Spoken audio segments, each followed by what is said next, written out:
I sat in my dorm room staring at the acceptance letter in my trembling hands. Northwestern University Business Administration.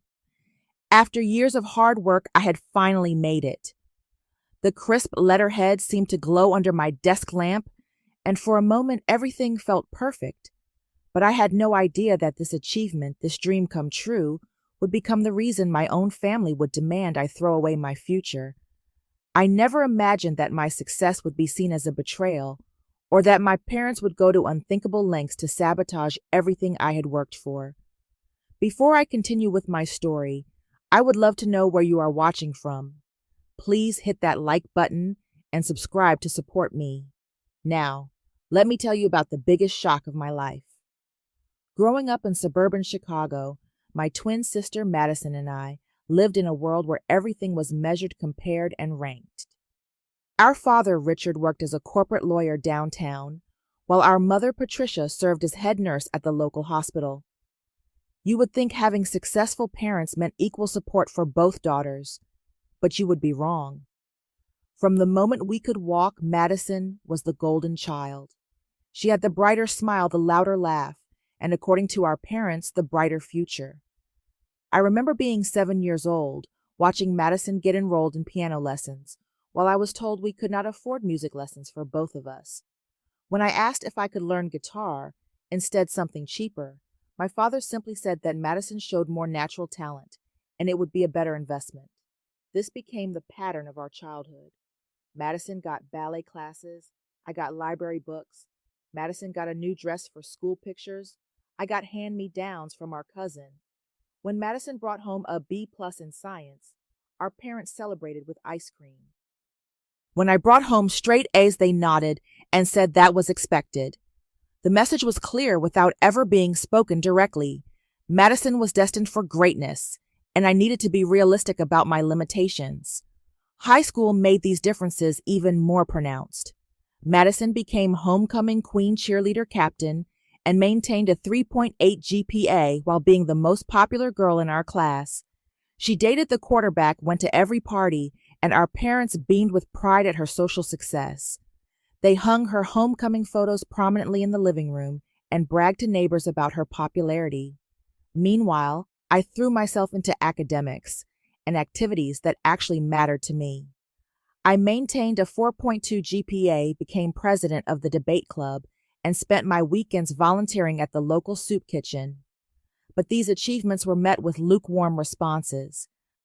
When I won the state debate championship, bringing home a trophy bigger than any of Madison's cheerleading awards, my mother simply said that was nice, but no one really cared about debate. When Madison got a B+ in AP chemistry, my parents threw a celebration dinner. The disparity became even more obvious when I started working part-time at the local bookstore to save money for college. I stocked shelves, helped customers, and carefully deposited every paycheck into my college fund. Madison, meanwhile, was promised by our parents that they would pay for her education wherever she chose to go. They told her she was special enough to get into any school she wanted, and money would never be an obstacle for someone with her potential. When college application season arrived senior year, the differences in treatment reached a new level. Madison applied to Northwestern, Stanford, and USC, all prestigious schools that matched what our parents saw as her deserving status. Our parents hired an expensive college consultant for $5,000 to help Madison craft the perfect applications and prepare for interviews. I also applied to Northwestern, but secretly. I knew that if my parents found out, they would either discourage me or worse, compare my application unfavorably to Madison's. I researched schools on my own, wrote my essays during late-night shifts at the bookstore, and prepared for interviews by practicing with my debate coach. I applied to several backup schools as well, knowing I would need financial aid wherever I ended up.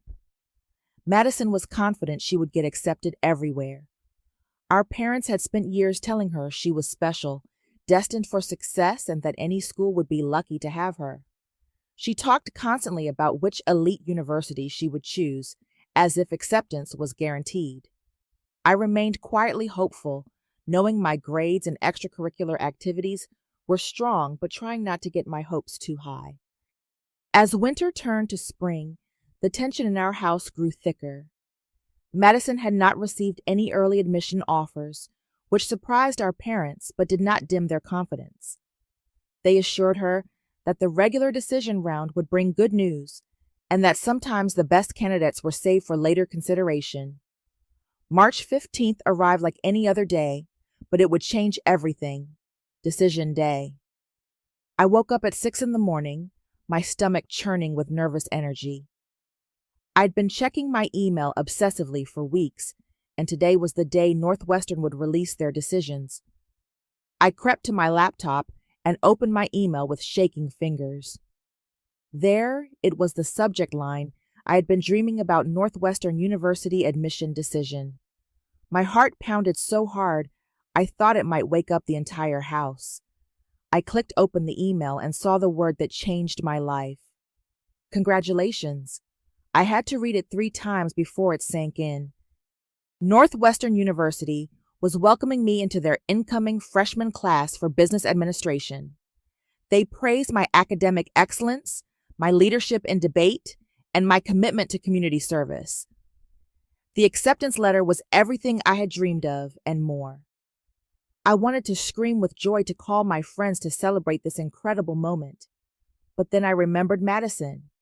I knew she would be checking her email soon, and I decided to wait to share my news until after she received hers. I wanted to be sensitive to whatever her results might be. I closed my laptop and tried to act normal during breakfast, though excitement was bubbling inside me like champagne. Madison woke up around 10 in the morning and immediately grabbed her phone to check emails. Our parents hovered around her like anxious birds, waiting for the good news they were certain would come. I watched from the kitchen doorway as Madison opened her Northwestern email, then Stanford, then USC. Her face went from hopeful to confused to devastated in a matter of seconds. Northwestern had rejected her. Stanford had rejected her. USC had placed her on their wait list. The only acceptances she received were from safety schools that she had applied to reluctantly. Madison burst into tears right there at the breakfast table. She sobbed that there must be some mistake, that this could not be happening. Our mother immediately wrapped her in a hug, insisting that the admissions offices had made errors.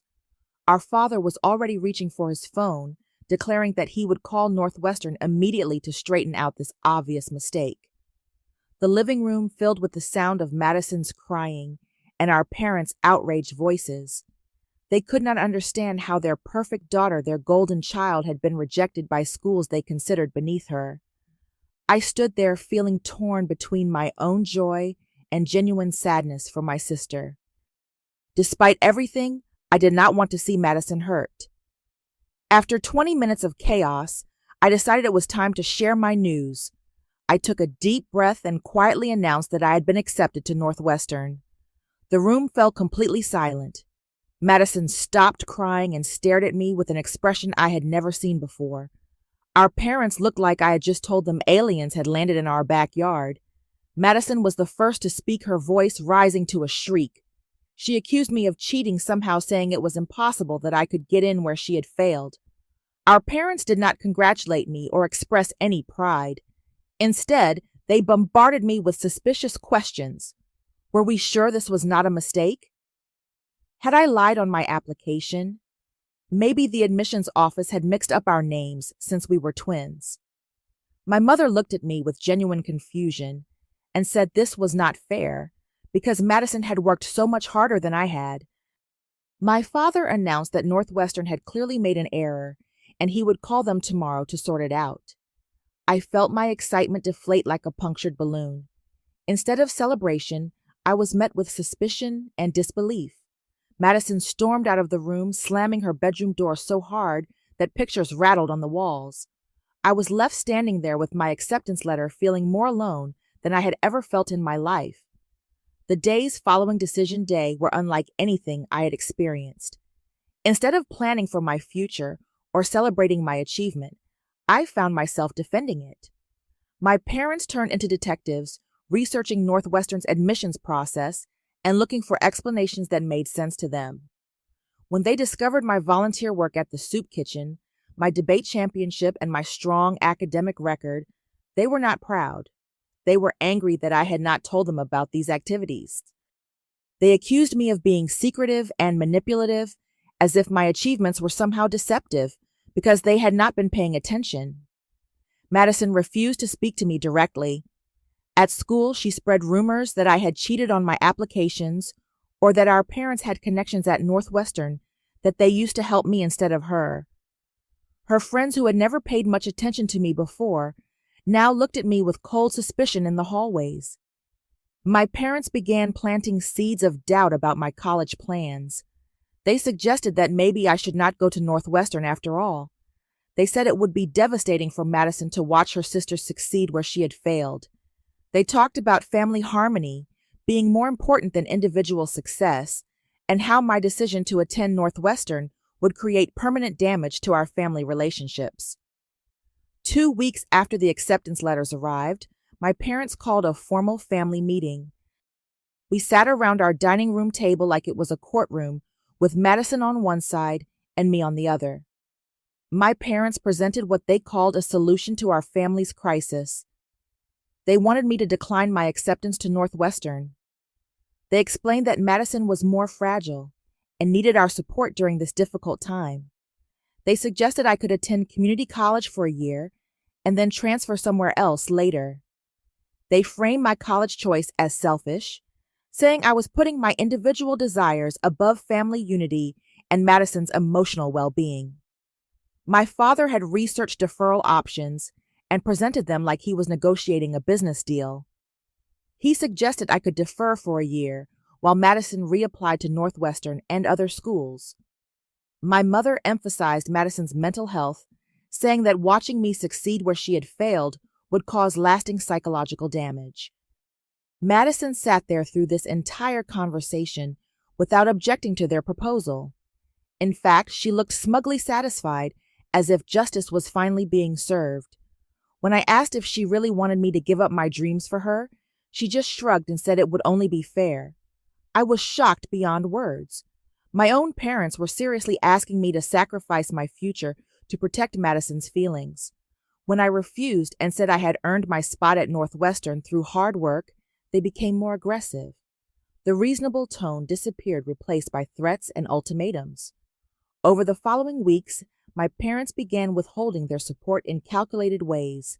They canceled plans to help me shop for dorm supplies.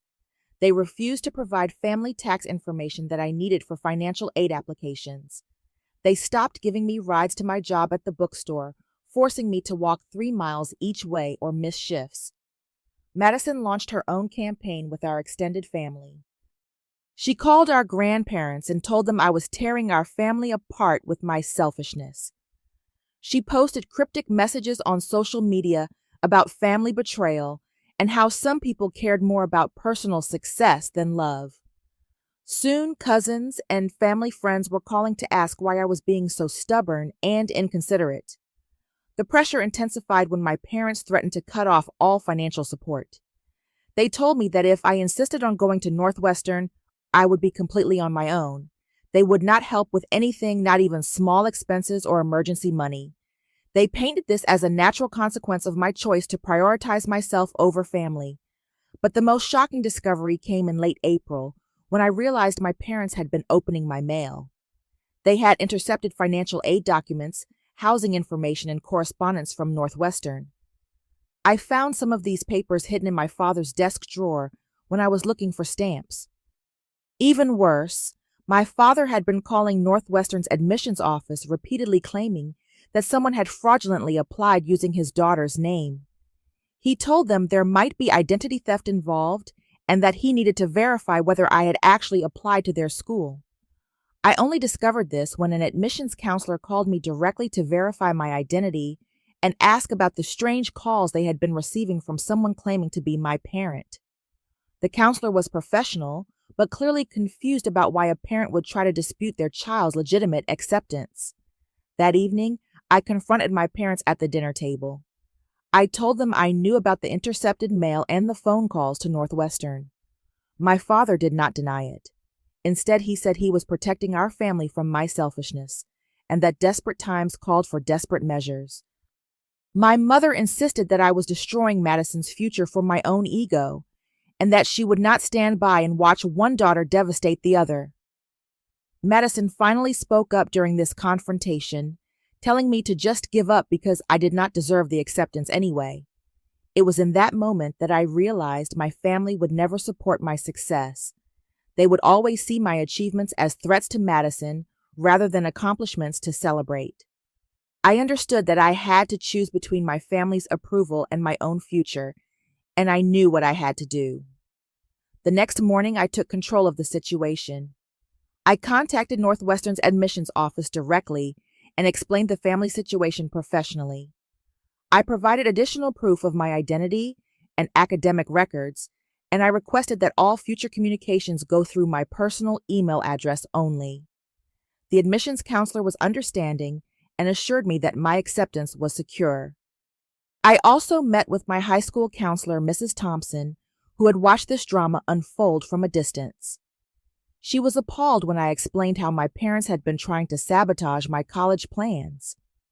Mrs. Thompson helped me secure additional recommendation letters and connected me with resources for emergency financial aid. She also put me in touch with organizations that help students from difficult family situations. I applied for student loans, independently navigating the complex paperwork without my parents' help.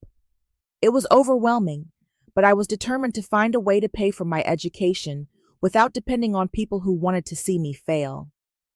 The breakthrough came when I contacted my Aunt Emma, my mother's sister who lived in Chicago.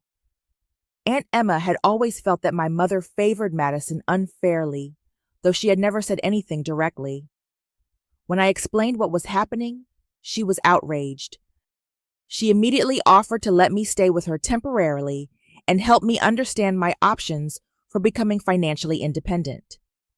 On May 1st, the commitment deadline for college acceptances, I made my announcement.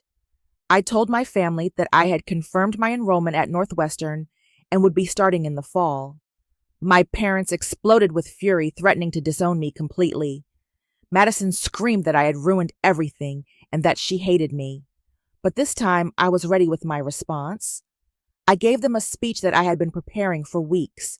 I told them that I had spent 18 years believing I was less than Madison, accepting that my achievements did not matter. I said they had taught me that my success was somehow harmful to others, but I would not sacrifice my future for their favoritism anymore. I explained that I had earned my spot at Northwestern through hard work, not luck or connections. I pointed out that Madison could reapply next year and earn her own success instead of expecting mine to be handed over. I told them that their love had always felt conditional, and I was no longer willing to live under those conditions. After my speech, I walked out of our house and moved in with Aunt Emma. My parents continued trying to contact Northwestern, but they had no legal authority to make decisions about my education. The university stood by their acceptance and welcomed me as a student. My first year at Northwestern was transformative. Without the constant weight of family expectations and comparisons, I thrived academically and socially.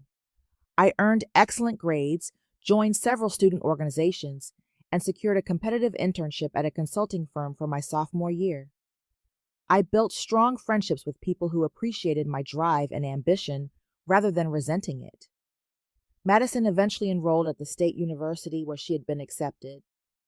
Initially, she struggled without the constant praise and special treatment she was used to receiving. But gradually, she began to develop actual independence and work ethic. She learned to succeed based on her own efforts rather than our parents' protection. The family relationships evolved slowly over the years. Aunt Emma served as a mediator, helping to facilitate occasional conversations between my parents and me.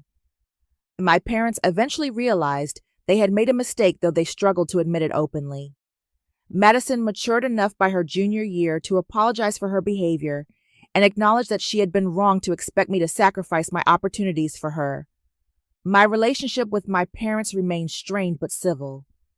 We see each other on holidays and special occasions, but the trust that was broken during my senior year has never fully healed. I learned to set firm boundaries and prioritize my own self-worth over their approval. The most important lesson I learned from this experience is that family love should not require you to dim your light for others. I discovered that golden child dynamics hurt everyone involved, teaching favorites that they deserve success without effort, while convincing others that their achievements do not matter. I realized that success must be earned individually, and that real family should celebrate each person's accomplishments rather than viewing them as competition. The greatest act of love I could give myself was refusing to live in someone else's shadow, even when that shadow belonged to my own sister. Sometimes, the people who are supposed to support you the most will be the ones who try to hold you back. But choosing yourself, your dreams, and your future is not selfish. It is necessary. And sometimes, it is the only way to discover who you truly are when you are not being compared to someone else. Now, when I see families playing favorites, I wonder if they realize they are not just hurting one child, but teaching both children the wrong lessons about worth effort and love. Have you ever experienced favoritism in your family or seen how it affects relationships between siblings? I would love to hear your thoughts in the comments below. If this story resonated with you, please give it a like and subscribe for more real-life stories about overcoming family challenges. Share this video with someone who might need to hear that their dreams matter just as much as anyone else's. Thank you for listening to my story, and remember that you deserve to succeed on your own merits. Your achievements belong to you, and no one has the right to take them away.